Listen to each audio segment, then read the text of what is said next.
Camera's rolling. Adding on Snapchat. Snapchat? Michael_Kenji. Hunt, you're going first. Kenji. Yeah, Your static character. All right, static characters. So that is a literary or dramatic character who undergoes little or no interchange. A character who does not grow or develop. So an example would be like if the story was like based on someone who like did something wrong and then like got out of jail because he was like innocent, but then just went back into the exact same thing. He didn't really learn his lesson. He didn't really change. So that would be a static character. Characterization. Construction and creation of fictional characters. There are two types of characterization, direct and indirect. Direct is the writer makes direct statements about a character's personality and tells what the character is like. And indirect is the writer reveals information about a character and his or her personality through the character, through words and action, along with how the other character responds to the character. And so it's pretty much like the construction and creation of fictional characters, so like made up characters. And dynamic character, a character that undergoes an important interchange as a change in personality or attitude. A character is changing during the story. So there's a change of the character during the story.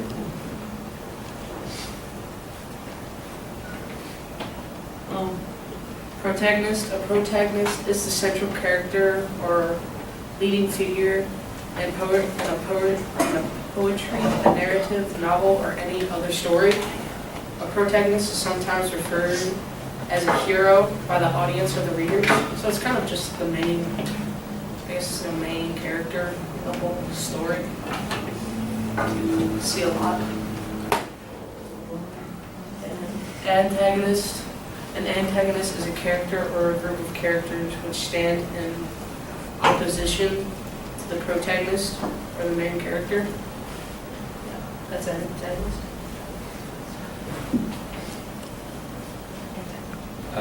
Verbal irony is when somebody says something that they don't mean.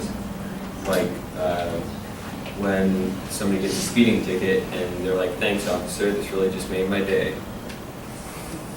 Dramatic irony is used mostly in movies and plays, and situational irony is used when the exact opposite of what they say is about to happen. Dramatic irony is like the dramatic irony could be something that the reader or audience knows and some characters in the movie don't know. And situational irony is just like, Yeah, it's kind of like a common thing. used mostly in comedy. Yeah. Okay. Questions for these guys? Carrie, you know the difference between a dynamic character and a static character? Static doesn't change throughout the story, dynamic does. Or is he correct? Yes. Okay, can you guys give us an example?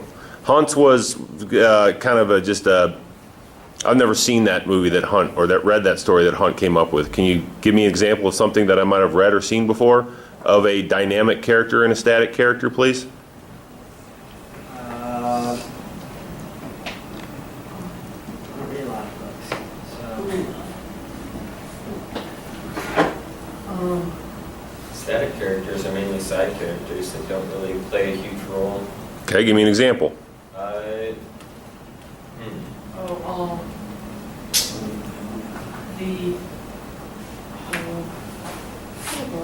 Apu from The Simpsons. He just doesn't really change. He just kind of works his cookie mark, and that's his job. Very good. Okay. And, I need a dynamic character example. Homer Simpson, also from The Simpsons. He has changed a lot throughout the show. Okay. Cleveland Brown from Family Guy. He went to his own show and he did something and he came back, I guess. So how does that make him dynamic? Because he changes throughout the whole kind of. He goes from like a quiet character to like a comic character. That's true, he does go from like a, quieter, kind of nobody really knows the character to I know. like a loud that everyone kind of likes. yeah, because he's a part of the main group of Cleveland, Joe, Quagmire, and Peter. So what change does that indicate that he's had? No, we can see He's it, the main character talking. huh? He's the main character. Well, he's not the main character, but like, he's a It's hardly. he's So the main- other than what we can see, he didn't talk much and now he talks a lot. What is that, what change does that indicate that he's had? His character is more prominent in the show. Yeah. You see him a lot more often, which kind of gives people. That's not really dynamic character. You're saying, what's your definition again? It's that a character that goes through a change within a story. So you're talking about he went from a change from like one show to another show and then came back to the previous show. That's not all within the same story. Yeah. Can you think of a story or a movie in which a character changes from the beginning to the end? They go through some type of change. Okay, Pinocchio. Okay? Explain. He changes from a puppet to a real boy, and he learns to not lie, and lying is bad. Cinderella. Okay, okay, wait. Now you're on to something. Hold on now.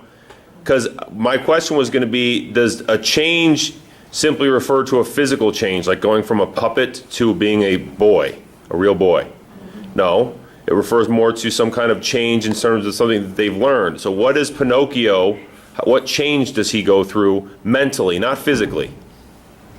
The cricket is like, hey, lying's bad, and he almost dies by being eaten by a whale, I'm pretty sure. Yeah. And it's like his life-changing experience, and so he changes his ways. Very good, he changes his ways. Very good, okay? Now, I need protagonist and antagonist example from something that we know. And Protagonist. Mr. Incredible. Coach, you grabbing the camera? Well, protagonist is protagonist is the main character. So I would He's in charge. And Okay. antagonist would be Satan. Okay, say this again now. I was thinking Syndrome. I'm not- Is this a new movie? I was kind of thinking of I was thinking. Actually, for what antagonist? no, like a main character and kind of like a side character. So antagonist is kind of like a side group of people. Or Protagonist is the good guy, antagonist is the bad guy. nice, yeah, that's, So give us an example. yeah.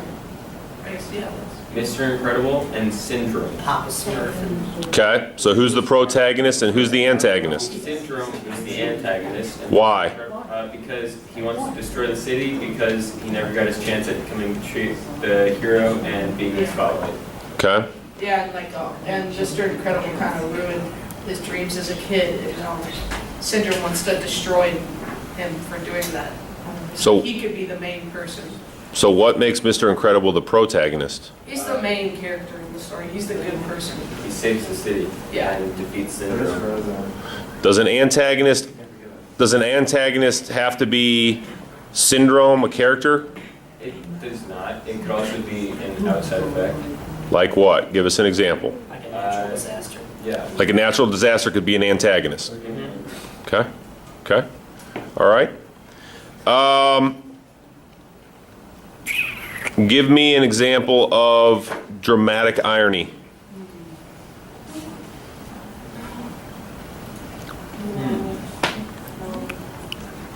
While you think of that, your example of verbal irony was very good. It's almost kind of sarcastic, right? You're saying one thing, but you're meaning another. Like you get the ticket and you say, "Thank you, officer. You just made my day." That's not what you mean. You actually mean the exact opposite. That was a very good example. Dramatic, not so much. What is dramatic irony? Give me an example.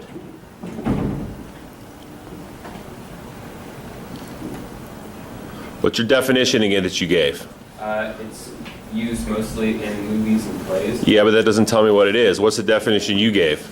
Me? Yep. It's not. It's the reader or the audience in a movie, or the reader of the book knows something that characters within the movie or book don't know. That's absolutely right. So give me an example. Oh, most detective movies, it's like the detective does not know who the criminal is, but the readers do. Take, Good. No, not An Animal Farm, we know that the pigs are doing what they're not supposed to do, and the other animals in the farm don't. That would be a great example.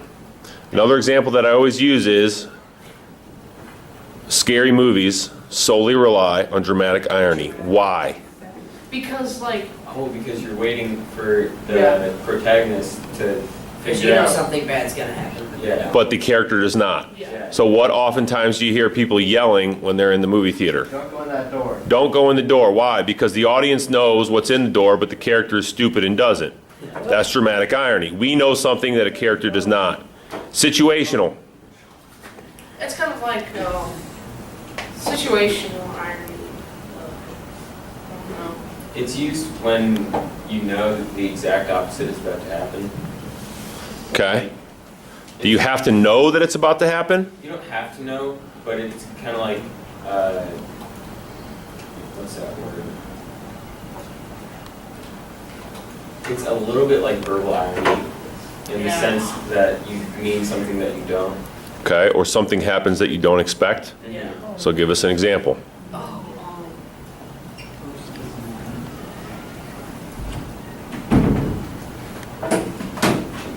Anybody? Darth Vader reveals himself as Luke's father. Can anybody think of an example of a story you've read, a movie you've seen, where something unexpected happened? You didn't expect it to happen, and then all of a sudden, bang, it did. Darth Vader tells Luke he's his father. Oh, Never expected that. There you go. That's situational irony. How did you? Yeah. Another one in Star Wars. Darth Vader. I'm not a big Star Wars fan, so don't get mad at me. We're not judging.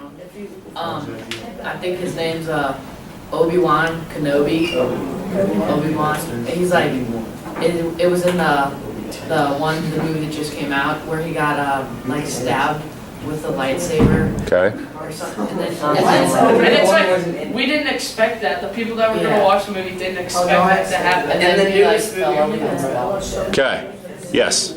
So, to summarize again, situational irony is what? something happens that you didn't expect. Very good. Any other questions for these guys?